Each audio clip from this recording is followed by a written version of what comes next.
ये स्नेह मुझे बार बार आसाम ले आता है। पिछले वर्ष मैं कोकराझार में ऐतिहासिक बोडो समझौते के बाद जो उत्सव हुआ उसमें शामिल हुआ था। अब इस बार असम के मूल निवासियों के स्वाभिमान और सुरक्षा से जुड़े इतने बड़े आयोजन में मैं आपकी खुशियों में शामिल होने आया हूं। आज असम की हमारी सरकार ने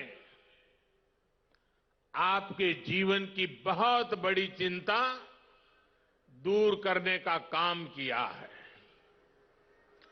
1 लाख से ज्यादा मूल निवासी परिवारों को भूमि के स्वामित्व का अधिकार मिलने से आपके जीवन की एक बहुत बड़ी चिंता अब दूर हो गई है।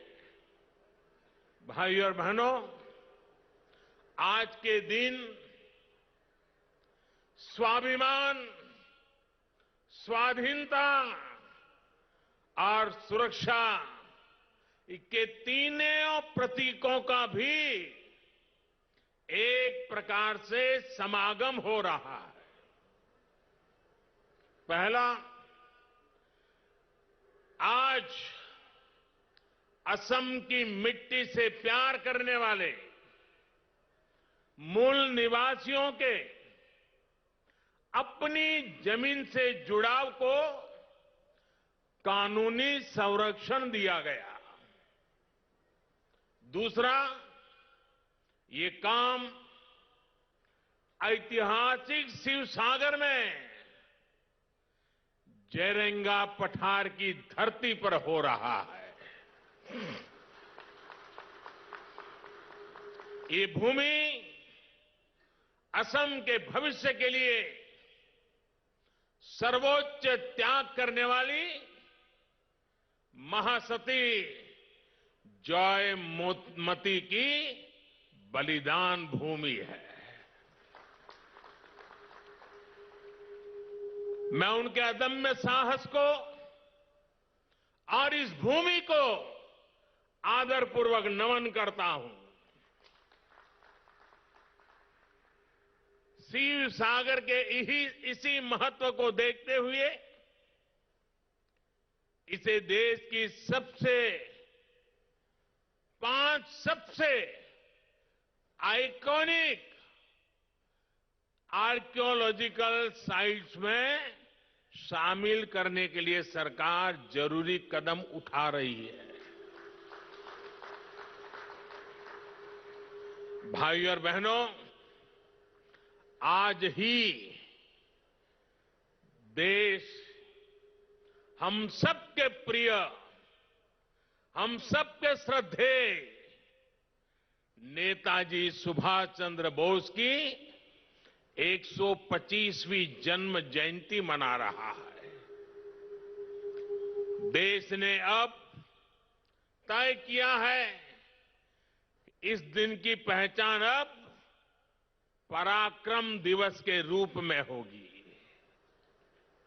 मां भारती के स्वाभिमान और स्वतंत्रता के लिए नेताजी का स्मरण आज भी हमें प्रेरणा देता है।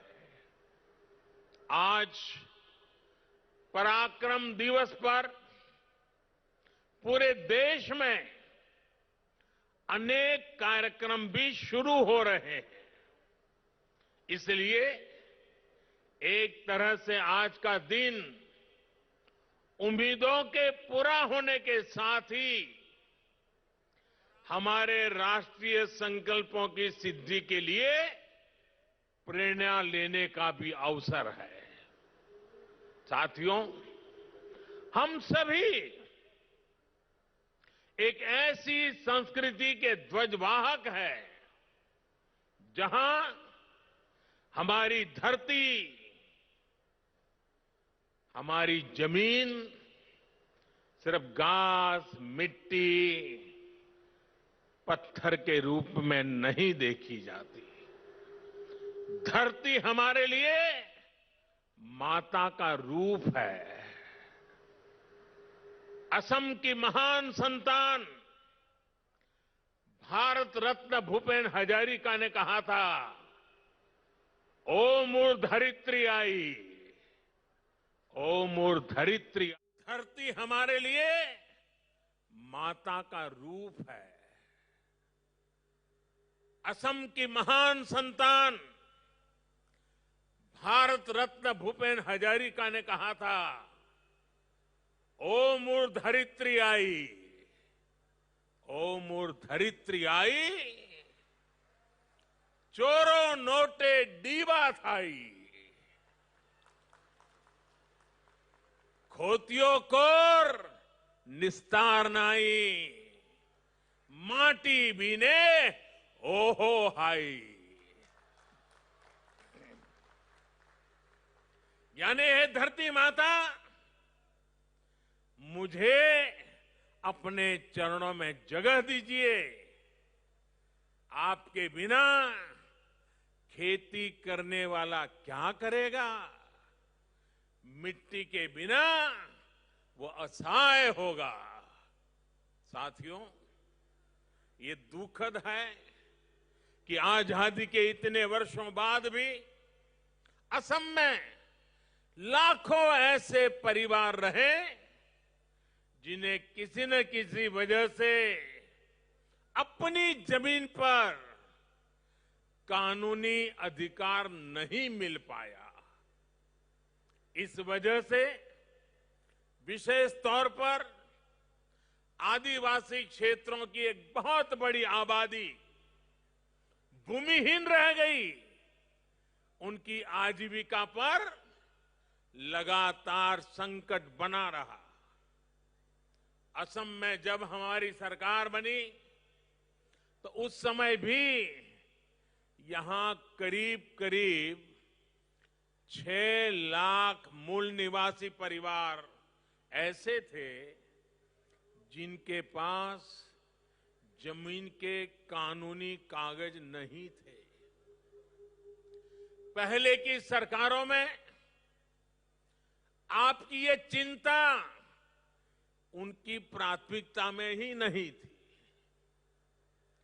लेकिन सर्बानंद सोनोवाल जी, उनके नेतृत्व में यहां की सरकार ने आपकी इस चिंता को दूर करने के लिए गंभीरता के साथ काम किया।